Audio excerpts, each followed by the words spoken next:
உங்ககிட்ட ஏதோ ஒரு மேஜிக் இருக்கு, உங்ககிட்ட ஏதோ ஒரு மேஜிக் இருக்கு, அதனால என் பேரை நீங்க சொல்லியிருக்கீங்க அப்படின்ட்டு. வணக்கம். ஓகே, இன்னைக்கு பார்த்தீங்கன்னாக்கா 2 ப்ளவுஸ் தைச்சிருக்கேன். இந்த 2 ப்ளவுஸை தான் காட்ட போகிறேன். இது வந்து மாமியாருக்கும் மருமகளுக்கும் தைச்சது. ஓகே, இது வந்து ஒரு வயசான பாட்டிக்கு தைச்சது. இன்னைக்கு ரவுண்டு நெக், பின்னாடி மேலால் ஒரு கழுத்து கைக்கு மணி எல்லாம் வச்சு கழுத்துக்கு மணிலாம் வச்சுருக்கேன்.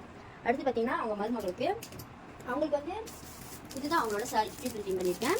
ஸோ இதுதான் அவங்களோட சாரி. அவங்க வந்து தனியாக ப்ளவுஸ் பீஸ் எடுத்து தைக்க சொன்னாங்க. ஸோ இந்த ப்ளவுஸ் பீஸ் வந்து என் கடையில் நான் விற்கிறேன். உங்களுக்கு வேணும்னு எனக்கு கொள்ளணும் பண்ணலாம். ஓகே, இவங்களுக்கு வந்து நான் எப்படி தைச்சிருக்கேனாக்கா நார்மல் தான். மின்னுக்கு வந்து டைமண்ட் நெக், மின்னுக்கு வந்து வெத்தலை கழுத்து, கொடுத்து சிம்பிள் ப்ளவுஸ் தான். இங்கே வந்து 2 பேட்ச் வைக்க சொன்னாங்க. சாரி கட்டும்போது கொஞ்சம் அழகாக இருக்கும் அப்படின்ட்டு 2 பேட்ச் வைக்க சொன்னாங்க. அப்புறம் பின்னாடி வந்து வி நெக் 2 கயிறு கொடுத்துருக்கேன். நார்மல் கை பார்த்தீங்கன்னா லாங் ஸ்லீவ் கொடுத்துருக்கேன். லாங் ஸ்லீவ் கொடுத்து ஸ்டோன் வச்சுட்டு அவங்க பீட்ஸில் பேர்லில் வந்து இந்த குட்டி குட்டி பேர்ல் வந்து வைக்க சொல்லியிருந்தாங்க. ஸோ அதனால் குட்டி குட்டி இந்த பேர்ல் வந்து வச்சுருக்கேன். கழுத்துக்கெல்லாம் வந்து ஸ்டோன் ஷீட் வச்சுருக்கேன். ஸோ இந்த மாதிரி வந்து உங்களுக்கு வந்து இந்த மாதிரி தைச்சி கொடுக்குறதா இருந்தாலும் நான் வந்து கொடுப்பேன். இது வந்து ஜஸ்ட் அது பின் வந்து பின் பண்ணி பண்ணுறது அடியில், கையில் தைக்கிறதுல இது வந்து ஹோல்டு இருக்காது, பின் பண்ணுறது இது அடியில். ஸோ இதை வந்து தைச்சிருக்கேன். ஓகே, நான் வந்து இப்போ ஒரு இன்ட்ரெஸ்டிங்கான ஒரு விஷயத்தை வந்து சொல்லலான்னு இருக்கேன். இந்த ப்ளவுஸு இந்த பாட்டி வந்தாங்க, வயசு கூட இருக்க 60க்கு மேலே இருக்கும். வந்தாங்க கடைக்கு வந்துட்டு பேசிக்கிட்டு இருந்தாங்க. பேசிட்டு இருக்கும்போது அளவெல்லாம் எடுத்து முடிச்சுட்டு டிசைன் கேட்கறதுக்காக பேசிட்டு இருந்தப்ப அவங்க சொன்னாங்க, ஷாலினி வந்து உட்காருங்க அப்படின்னாங்க. ஷாலினி வந்து உட்காருங்க அப்படின்னு எனக்கு ஒரு ஆச்சரியமே ஆயிடுச்சு.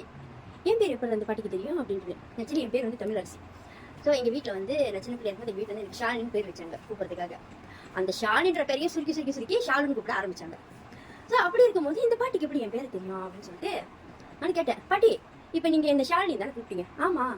ஏன் பாட்டி எப்படி கூப்பிட்டீங்க? என்ன ஏன்னு தெரியல, கூப்பிடணும்னு தோணுச்சு கூப்பிட்டேன் அப்படின்னாங்க. ஏம்மா தப்பா நான் மன்னிச்சிக்கம்மா அப்படின்னாங்க. நான் சொன்னேன், பாட்டி எனக்கு வந்து எங்கள் வீட்டில் வந்து கூப்பிட்ற பேர் வந்து ஷாலினி அப்படின்னு. ஷாலினியே சுருக்கி ஷாலுன்னு கூப்பிடுவாங்க. ஸோ திடீர்னு நீங்கள் அந்த பேரை சொல்லி என்னை கூப்பிட்டு உட்காருமான்னு சொன்னோன்னே, ஷாலினி உட்காரு அப்படின்னு சொன்னோன்னே எனக்கு அப்படியே ஒரு மாதிரி ஷாக்கிங் ஆயிடுச்சு. ஏன்னா நீங்கள் யாருன்னு எனக்கு தெரியாது, இதான் ஃபர்ஸ்ட் டைம் நீங்கள் என் கடைக்கு வரீங்க, நீங்கள் யாருன்னு எனக்கு தெரியாது, நான் யாருன்னு உங்களுக்கு தெரியாது. அப்படி இருக்கும்போது எப்படி பாட்டி என் பேர் வந்து நீங்கள் வேறு ஏதாவது ஒரு பேரை சொல்லி கூப்பிட்டுருக்கலாம், இல்லை அம்மையும் கூட கூப்பிட்டுருக்கலாம், அதை எப்படி பாட்டி ஷாலினின்னு சொல்லி எனக்கு கூப்பிட்டீங்க அப்படின்ட்டு. எனக்கு தெரியலம்மா, அது டக்குனு என் வாயில் அந்த பேர் தான் வந்துச்சு, அதனால தான் அந்த பேர் சொல்லி நான் வந்து உங்களை கூப்பிட்டேன் அப்படின்னாங்க. எனக்கு உண்மையில வந்து ரொம்ப ஆச்சரியமாயிருச்சு. எப்படி இந்த பாட்டிக்கு வந்து என் பேர் தெரியும்? இது வந்து ஒரு மேஜிக் மாதிரி தெரியுங்களா? எனக்கு சொல்ல தெரியல அது எப்படின்னு. அது வந்து ஒரு மேஜிக் மாதிரி இருக்கு. யாருன்னு தெரியாத ஒரு பாட்டி, அது என் பேர் வந்து தமிழரசி, ஆனால் கூப்பிட்றது அந்த பேர் மோஸ்ட்லி கூப்பிட்ற பேர் வந்து ரொம்ப பேருக்கு வந்து தெரியாது. என் சொந்தக்காரவங்க அப்படிதான் அவங்க தான் கூப்பிடுவாங்க.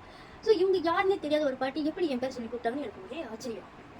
அது வந்து இன்ன வரைக்கும் என்ன நம்ப முடியல, எப்படி அவங்க கூப்பிட்டுருப்பாங்க, எப்படி அந்த பேர் டக்குன்னு எப்படி அவங்களுக்கு அந்த பேர் வந்து ஞாபகம் இருக்கும் அப்படின்ட்டு நான் கேட்டதுக்கு அவங்க சொல்றாங்க, இல்லைம்மா திடீர்னு தோணுச்சு அதனால வந்து நான் அந்த பேரை சொல்லி உங்களை கூப்பிட்டேன், ஆனால் அதுதான் உங்க பேர்னு எனக்கு தெரியாது அப்படின்னாங்க.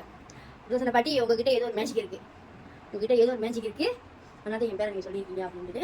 அப்போ சில விஷயங்கள்லாம் பேசினேன். அவங்க சில விஷயங்கள்லாம் ரொம்ப நம்பிக்கை ஊட்டுற மாதிரி நிறைய விஷயங்கள் வந்து என்கிட்ட சொன்னாங்க. ரொம்ப பெஸ்ட்டாக ஃபீல் பண்ணேன் அன்றைக்கி நான். ஸோ இன்றைக்கி வருவாங்க கடைக்கு வருவாங்க துணி எடுக்கிறதுக்கு. ரொம்ப பெஸ்ட்டாக ஃபீல் பண்ணேன். அது ஏன்னு தெரியல, சில வயசானவங்க வந்துட்டு சொல்கிற வார்த்தைகள் வந்து டக்குன்னு படிக்குன்னு சொல்லுவாங்க. ஸோ அந்த மாதிரி தான் அந்த பாட்டி. அவங்க வந்து எனக்கு ரொம்ப பிடிச்சிருந்துச்சு அந்த பாட்டியை.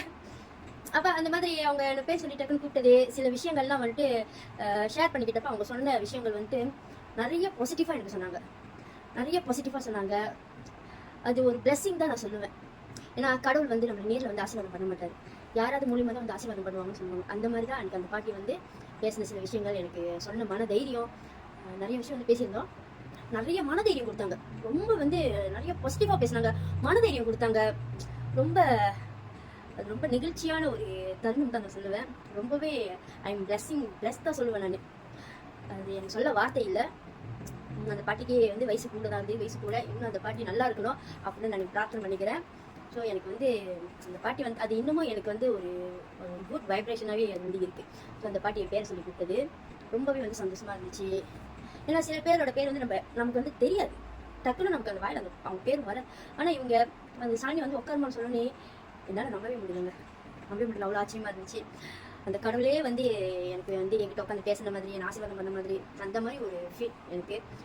ரொம்பவே வந்து அவங்க நிறைய பிளஸ் பண்ணாங்க, என்ன ரொம்பவே வந்து பிளஸ் பண்ணிட்டு போனாங்க. எனக்கு ரொம்ப சந்தோஷமாக இருந்துச்சு. நிறைய பாசிட்டிவ் எனர்ஜி கொடுத்துட்டு போனாங்கன்னு தான் சொல்லணும் நான்.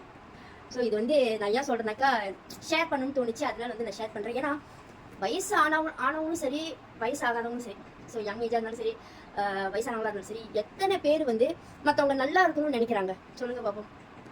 நல்லா இருக்கிறவங்க டவுன் ஆவாங்களா, எப்போ டவுன் ஆவாங்க அப்படிதான் பார்ப்பாங்களே தவிர, ஏன்னா நான் எப்போ டவுன் ஆகணும் நிறைய பேர் காத்துக்கிட்டு இருந்தாங்க, நிறைய பேர் பார்த்துக்கிட்டு இருந்தாங்க. ஸோ இன்னும் நான் முன்னேறி போய்கிட்டே தான் இருக்கேன், டவுன் ஆகாம நான் முன்னேறி போய்கிட்டே தான் இருக்கேன்.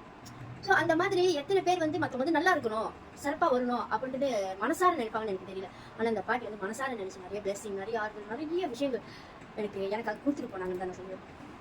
ரொம்ப மனசு திருப்தியாக ரொம்ப சந்தோஷமா இருந்துச்சு. ஸோ அந்த பாட்டியோட ப்ளவுஸ் தான் இது, நல்லா அழகாக தைச்சிருக்கிறேன். அந்த பாட்டி வந்து போட்டு பார்த்துட்டு, அந்த பாட்டி லூஸாக தான் போடுவேன், நாங்கள் போட்டால் தான் தெரியும் லூஸாக இருக்கா இல்லை நாமா இருக்கா அப்படின்ட்டுன்னு.